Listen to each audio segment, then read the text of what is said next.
అందరికీ నా హృదయపూర్వక నమస్కారాలు. సినిమా ముందు తర్వాత ఇంకో రోజుల తర్వాత ఇంటరాక్ట్ అవుదాం అనుకున్నాను, కానీ ముందే ఇంటరాక్ట్ అవ్వాల్సి వచ్చింది. దానికి కారణం అసలు ఈ ఆడియో ఫంక్షన్ నిన్న దాకా చెయ్యాలా వద్దా అనేది కొన్ని ఇష్యూస్ ఉన్నాయి మాకు. దానికి మేజర్ కన్సర్న్స్ అంటే ఏంటంటే, మేము అప్లై చేసినప్పుడు పోలీస్ డిపార్ట్మెంట్ చాలా కన్సర్న్స్ రైజ్ చేశారు. ఇట్లా అంటే గతంలో మిగతా ఫిల్మ్ ఫంక్షన్స్ కానీ, అలాగే గోపాల సినిమాల్లో ఈ స్టాబింగ్ ఇన్సిడెంట్ కానీ, వీటన్నిటి దృష్టిలో ఆలోచించి నోవోటెల్ హోటల్లో చేయబోతుంటే మాకు హోటల్ నుంచి పర్మిషన్ తీసుకున్నా కానీ డిపార్ట్మెంట్ కొన్ని సెక్యూరిటీ కన్సర్న్స్ రైజ్ చేశారు. సో వాళ్ళు చెప్పిన లాట్ ఆఫ్ ఫారెన్ డెలిగేట్స్ ఉంటారు, ఎన్ని ఇష్యూస్ ఉన్నాయి, మీరు అసలు ఇక్కడ కాకుండా వేరే వెన్యూ ఏదైనా ట్రై చేస్తారని చెప్తే మేము అది కూడా ట్రై చేసాం. బేసిక్గా నేను ఆఖరి వ్యక్తిని అవుతాను. మామూలుగా ఏదైనా పబ్లిక్ ఫంక్షన్స్ చేయాలంటే కూడా చాలా 10 సార్లు ఆలోచిస్తాం. ఎందుకంటే వచ్చే అతిథులకి కానీ, అభిమానులకి కానీ ఎవరికైనా దెబ్బలు తగులుతాయా, వాళ్ళకి సేఫ్గా ఇంటికి వెళ్ళాలని ఆలోచించేవాడిని. అన్నీ ఆలోచించినా కానీ మాకు ఈ సమస్యలు వచ్చినాయి. సో ప్రొడ్యూసర్ శరత్ మరార్ గారు కూడా పర్సనల్గా వ్యక్తిగతంగా ఆయనే వెళ్ళి పోలీస్ డిపార్ట్మెంట్కి ఆయన చెప్పారు, ఇవి చేయబోతున్నాం అని చెప్పి. సో నేను ఈ సందర్భంగా నేను ఈ ప్రెస్ మీట్ని దేనికి చెప్పబోతున్నానంటే, ముఖ్యంగా వచ్చే అభిమానులందరికీ వీళ్ళకి దయచేసి పాసులు లేని వాళ్ళు ఎవరు గుమిగూడొద్దు అక్కడ ఆ హోటల్లో. దయచేసి పాసులు ఉన్న వాళ్ళే లోపలికి రండి. పాస్ లేని వాళ్ళు దయచేసి మీ ఇళ్లలో కానీ మీకున్న మీ టీవీలో చూసుకోమని నా విన్నపం. ఎందుకంటే మీరు గుమిగూడితే అక్కడికి వచ్చే అసాంఘిక శక్తులకి వాళ్ళకి ఆ స్టాబింగ్ ఇన్సిడెంట్ లాగా జరుగుతాయి అన్నదే పోలీస్ కన్సర్న్స్ ఉన్నాయి. సో అలాంటి ఏదన్నా రాకుండా జరగకుండా ఓన్లీ పాసెస్ ఉన్న వాళ్ళే లోపలికి రావాలి.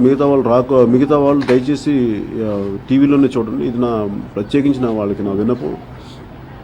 అలాగే నిన్నదాకా జరుగుద్దా లేదా అసలు అంటే ఒక పాయింట్ ఆఫ్ టైంలో నేను మరి ఇన్ని సెక్యూరిటీ కన్సర్న్స్ ఉన్నప్పుడు అసలు క్యాన్సిల్ చేసామని చెప్పాను ఫంక్షన్ కూడా. ఇంకా మామూలుగా ఏదో ఇట్లా ప్రెస్ మీట్లో ఆడియో రిలీజ్ చేసేద్దాం అనే స్థాయికి కూడా వచ్చాను నేను. కాకపోతే నేను అన్ని శరత్ మరార్ గారు చేసిన విధానాలు వీటన్నీ ముఖ్యంగా సిపి అనురాగ్ శర్మ గారు వారు ఇచ్చిన సహకారం కానీ, అలాగే డిసిపి కార్తికేయ గారు, మాదాపూర్ సిఐ గారికి, జుబ్లీ సిఐ గారికి ప్రత్యేకించి నాకు కృతజ్ఞతలు. వీటన్నిటికంటే ముఖ్యంగా తెలంగాణ ప్రభుత్వానికి, హరీష్ రావు గారికి, కేటీఆర్ గారికి కూడా మనస్ఫూర్తిగా కృతజ్ఞతలు తెలియజేసుకున్నాను వారి సహకారం అందించినందుకు. ముఖ్యంగా అభిమానులకి ఇంకొకసారి దయచేసి పాసులు లేని వాళ్ళు ఎవరి మటుకు దయచేసి అక్కడికి గుమిగూడొద్దు, రావద్దు. దయచేసి ఇళ్లలో చూడాలి. Thank you. Sorry, it's CP Anurag Sharma, CV Anand గారికి సారీ, అలాగే కమిషనర్ సివి ఆనంద్ గారికి కూడా మనస్ఫూర్తిగా కృతజ్ఞతలు తెలియజేసుకున్నాను. డీజీపీ అనురాగ్ శర్మ గారికి థ్యాంక్ యూ. అంటే సెక్యూరిటీ ఎలా చేశారంటే, మేము లాట్ ఆఫ్ సెక్యూరిటీ అరేంజ్ చేసాం. పర్సనల్గా నాకు ఉండే సెక్యూరిటీ బాంబే నుంచి కూడా ఇంకో ఎక్స్ట్రా 25 mm తెప్పించుకున్నాం. మోర్ ఆఫ్ ఇలాంటి స్పెషల్ ఈవెంట్స్ని ఆర్గనైజ్ చేసేవాళ్ళు, వాళ్ళు కూడా ఆర్గనైజ్ చేస్తాను.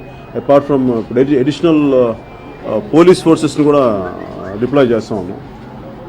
ఎందుకంటే లాట్ ఆఫ్ ఫారెన్ డెలిగేట్స్ అంతా ఉంటారు, వాళ్ళకి ఎవరికి ఇబ్బంది కలగకూడదు అని చెప్పేసి. లాస్ట్ టైం నేను జనసేన ఆవిర్భావ సభ కూడా చేశాను, అప్పుడు ఏం జరగలేదు. కానీ మరి ఇప్పుడు కన్సర్న్స్ వేరుగా ఉన్నాయని చెప్పారు డిపార్ట్మెంట్ కూడా.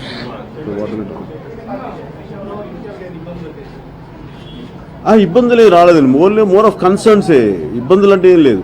అంటే అంటే మెయిన్ వాళ్ళ ఉద్దేశంలో, డిపార్ట్మెంట్ ఉద్దేశంలో ఫారెన్ డెలిగేట్స్ చాలామంది ఉన్నారు. ఏదన్నా జరిగితే అది ఒక అంటుగోడ్ ఇన్సిడెంట్ జరిగితే ఏదన్నా మళ్ళీ ఇంటర్నేషనల్ అన్వాంటెడ్ బ్లాచ్ అవుతుంది అని చెప్పేసి అదొకటి కన్సర్న్ రైజ్ చేశారు, which I agree with that.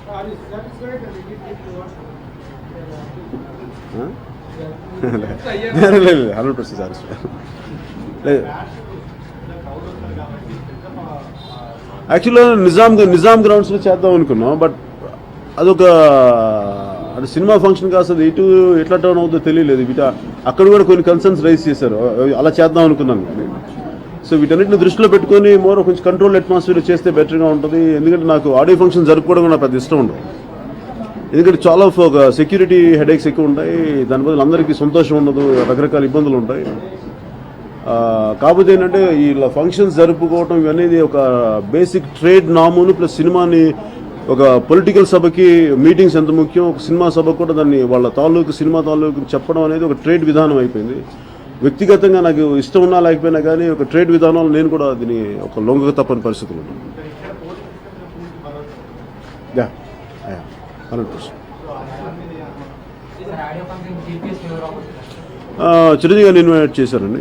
Chiranjeevi గారు రాబోతుంది, ఎందుకంటే గబ్బర్ సింగ్ కూడా ఆయన రిలీజ్ చేశారు. ఇవన్నీ కాకుండా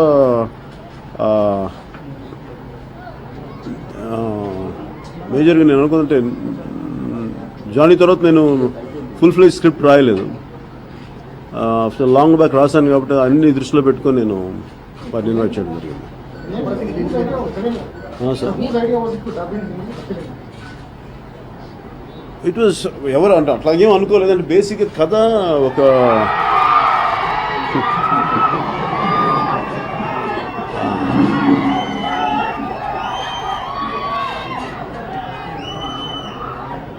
అంటే కథ దృష్ట్యా ఇది మోర్ ఆఫ్ మనకి ఖమ్మం ఛత్తీస్గఢ్ బార్డర్లో జరిగే స్టోరీ. అందుకే more of Hindi belt feeling ఉంటుంది. దాన్ని బట్టి ఎరోస్ కంపెనీ ఉంది, షేప్ పార్ట్నర్స్ వాళ్ళు అన్నారు మేము డబ్ చేసేది అన్నాను. అలౌడ్ నేనా ఐ డోంట్ ప్రమోషన్ నాకు తెలియదండి. I don't know exactly to say it. అంటే ప్రమోషన్ అంటే నేను వెళ్ళి మాట్లాడటం కానీ అంతగా ఆలోచించలేదు.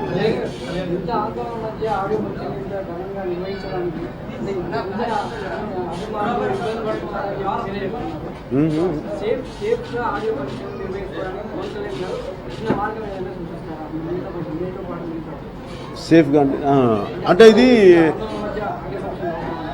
ఆందోళన మధ్యగా ఇది ఏమైపోయిందంటే ఇది ఒక సినిమాని రిలీజ్ అవుతుందని చెప్పడం ఒక నెసెసిటీ, ఒక రిక్వైర్మెంట్. దాన్ని డినై చేయలేము దాన్ని. అలా అని చెప్పి అన్ని ఆడియో ఫంక్షన్స్కి మేము అడిగే పోలీస్ డిపార్ట్మెంట్ కూడా మన ప్రొడక్షన్ నుంచి అడిగితే మీ పర్టికులర్ సినిమాకి కొంచెం ఇబ్బంది ఎక్కువ ఉంటుంది మాకు, మా మిగతా సినిమాల కంటే.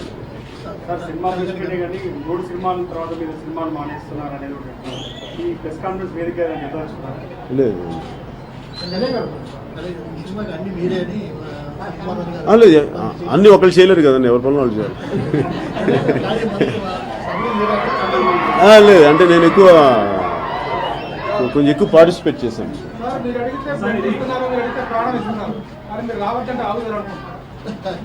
అవుతాం ఇది ప్రేమతో చెప్తాను. ఇప్పుడు వాళ్ళకి ఇంటికి ఏదైనా దెబ్బలు తగిలి ఇంటికి వెళ్తే బాధ నాకే ఉంటుంది. అందుకని ఆ ఉద్దేశం వాళ్ళకి తెలుసు కదా, అందుకని ఆగుతారని నేను ఖచ్చితంగా నమ్మకం. అదొక కాంప్లికేటెడ్ ప్రాసెస్ సార్. నాకు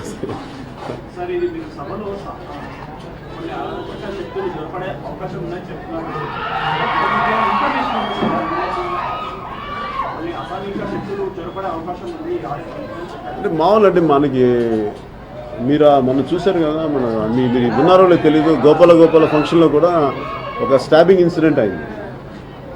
ఎవరో రౌడీ షీటర్స్ పిక్ పాకెటర్స్ ఎవరు చేశారని అన్నారు ఆ టైంలో. అలాంటివి జరిగే అవకాశాలు ఏం లేదు. గ్రూప్ ఆఫ్ పీపుల్ డెఫినెట్గా పిక్ పాకెటింగ్ ఇవన్నీ ఉంటాయి. అండ్ ఆల్సో లేదండి, పోలీస్ నుంచి వచ్చింది. నాకు అంత తెలియదు. నాకు ఇక్కడ అవును స్ట్రాటజీ ఇట్స్ మోర్ ఆఫ్ మా హిందీ పార్ట్నర్స్ ఎరోస్ చూస్తున్నారు, వాళ్ళు చూస్తున్నారు.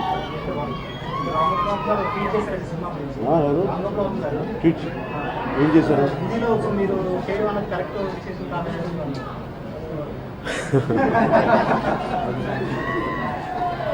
నాకు ఆయన ట్వీట్స్ నాకు ఎప్పుడూ చెప్తూ ఉంటాను, చదువుతూ ఉంటాను. నేను కూడా ఆయన ఒపీనియన్ నేను గౌరవిస్తున్నాను. అలా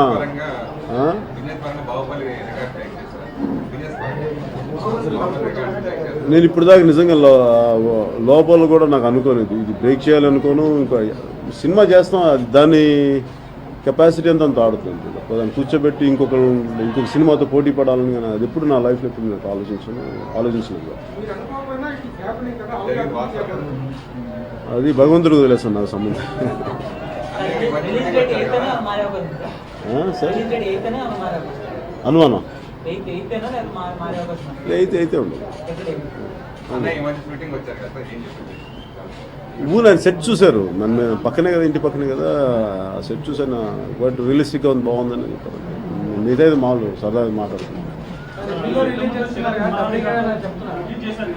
నేను డబ్బింగ్ నేను చెప్పిన ఇంకో నాలాంటి వాయిస్ ఏదో ఉందో వాళ్ళ చేత తెప్పిస్తున్నాను. లేదు నేను పాడలేదు, నాకు అంత గ్రిప్ లేదు హిందీ. సినిమా నా నష్టాల గురికి నిలబడాలి కదా, మరి అంత ఖర్చు పెట్టాం.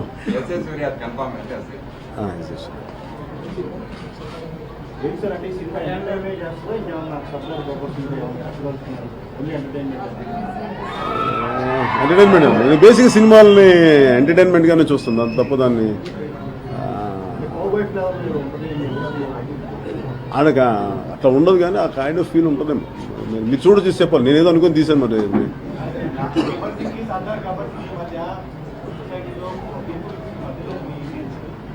సార్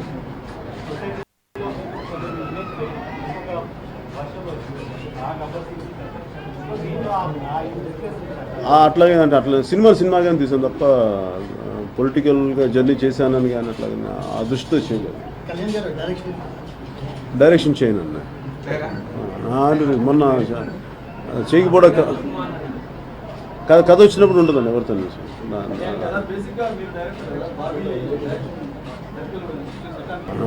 మొన్న చేయకపోవడం కథ వచ్చినప్పుడు ఉంటుందండి ఎవరితో.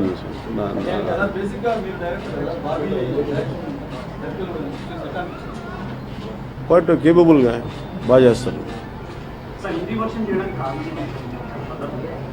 కథ అలాంటి కథ అండి, అంటే అది ఒక కథ నేపథ్యం అలాంటిది.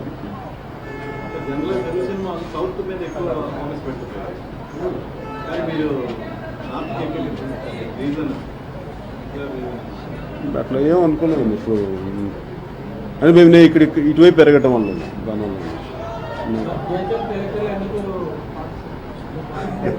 అది పొలిటికల్ మీటింగ్లో చెప్తాను.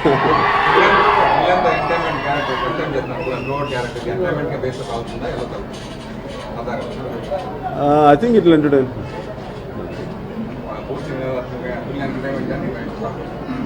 అంటే ఏదో అనుకుని మేము చేస్తాం, ఫైనల్గా అది జనం దానికి ఎలా రెస్పాండ్ అవుతారని. ఐ థింక్ డైరెక్షన్ వద్ద చాలా కారణాలు ఉన్నాయండి. అంటే నేను ఒకటి నాకు లిమిటేషన్స్ వచ్చేస్తాయి డైరెక్షన్ చేయడం అంటే. నేను పుష్ చేసే దానికి చుట్టుపక్కల నాకు అంటే నేను ఒక సర్టన్ విజువల్ క్వాలిటీ ఉంటుంది, సర్టన్ విజన్ ఉంటుంది. దానికి అందరినీ పుష్ చేసే టైంలో అందరికి నా మీద కోపం వచ్చేస్తాయి, అంటే సాధించే వరకు వదలను, నెట్టేస్తాను అందరినీ. దానివల్ల వాళ్ళకి విసుగులు కోపాలు వచ్చేస్తాయి, ఎందుకులే అని చెప్పి మానేస్తాను.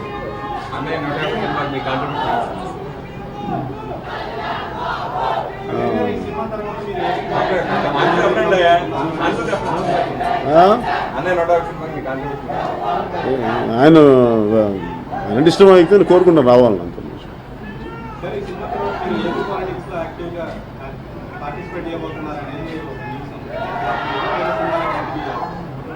అవును, సినిమా పరిస్థితులు అంటే నాకు రైటింగ్ చాలా ఇష్టం. నాకు అసలు ఈవెన్ సినిమాలు వదిలేసినా కానీ అంటే ఇలా సినిమాలు పాలిటిక్స్ వల్ల వదిలేసామని కాదు, ఈవెన్ నా కరెక్ట్గా ఖుషి తర్వాత ఒక 4-5 హిట్స్ ఉంటే వదిలేసామండి. నేను యాక్చువల్గా ఖుషి తర్వాత 4-5 సినిమాలు చేసి సినిమా ఇండస్ట్రీ వదిలేద్దాం అనుకున్నాను, అది జరగలేదు. అంటే అప్పుడు పాలిటిక్స్ వెళ్ళాలని కాదు నా ఉద్దేశం. కాకపోతే ఏంటంటే నాకు అలసట, నాకు విపరీతం సినిమాలు చేయాలంటే. అంటే ఎక్కువ తప్పని పడతానో తెలియదు కానీ నాకు చాలా అలసటగా ఉంది సినిమాలు చేయాలి.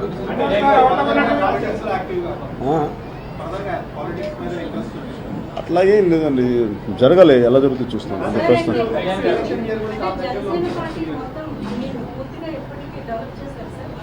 అది నేను పొలిటికల్ మీటింగ్ చెప్తాను. నేను చెప్తాను, ఇది only for film related meeting, film related meeting. సినిమాల విషయంలో ప్రయారిటీ పెట్టలేదు, పాలిటిక్స్ మీద ప్రయారిటీ పెట్టలేదు. సినిమాలు చేస్తారంటే ఏమంటున్నారు, రాజకీయాలు ఏంటంటే ఏమంటున్నారు,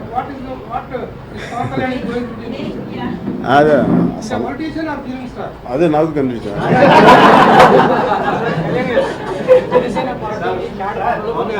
డబ్బులు లేవన్నారు. ఈ సందర్భంగా ఎంతో వసూలు చేయబోతుంది. దానికి సంబంధించి పార్టీ సంబంధించి దానికి దీనికి సంబంధం డబ్బులు ఏమన్నారు?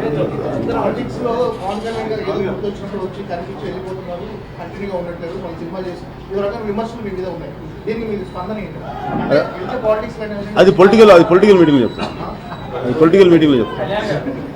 ఒక యాక్టర్గా నేను చేయాలా లేదా అనేది నాకు హక్కు ఉంది, కానీ ఇలా చేయాలి అలా చేయకూడదు రూల్స్ ఏం లేవు కదా.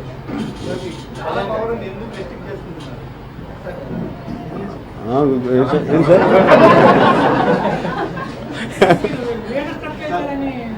అదే ఏదో ప్రయత్నించాను, అది ఎలా వస్తుంది తెలియదు. ఎందుకంటే మరి సార్ మీరు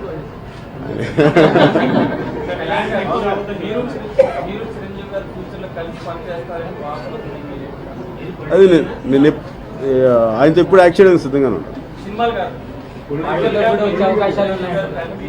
మీరు ఫిల్మ్ జర్నలిస్టా పొలిటికల్ జర్నలిస్టా?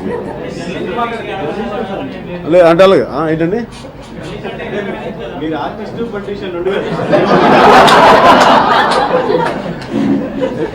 లేదు యాక్టింగ్ మేము పొలిటికల్ కంటే కూడా మీ ఇద్దరు సినిమాల పరంగా కలిసి ఉంటాం.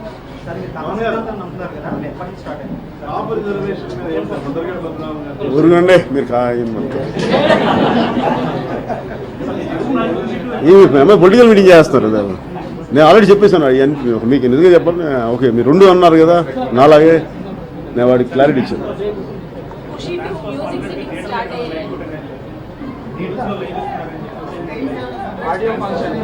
ఇస్తున్నారా అట్లా? ఓ అట్లా జనసేనకి ఇచ్చినట్ట. సార్ ఒక విషయం sir, power star Pawan Kalyan అంటే ఈజ్ స్పాన్ ఆఫ్ 25 years అని కానీ కనీసం 100 ఫిల్మ్స్ అని కానీ ఆశిస్తుంటే మీరు 2-3 సినిమాల్లో నేను చెప్తున్నారు. How far it is good అంటే మంచి చెడు నాకు తెలియదు, కానీ రోజు గ్రూమింగ్ చేసుకుని చాలా అలసట. మీకు ఈ క్రేజ్ రావడానికి కారణం because your powerful and successful star. అలాంటిది నేను సినిమాలు వదిలేస్తున్నానని చెప్పడం వల్ల లూజ్ దట్ చాన్స్. మేబీ పోవచ్చు, చూద్దాం. పోయిన తర్వాత మళ్ళీ పవర్ స్టార్లో పవర్ పోయిన తర్వాత ఎలా సార్ బతికుంటాం కదా సార్. నేను అలాగే అంత పెద్ద పెద్ద మాటలు తెలియదు సార్ నాకు. ఏదో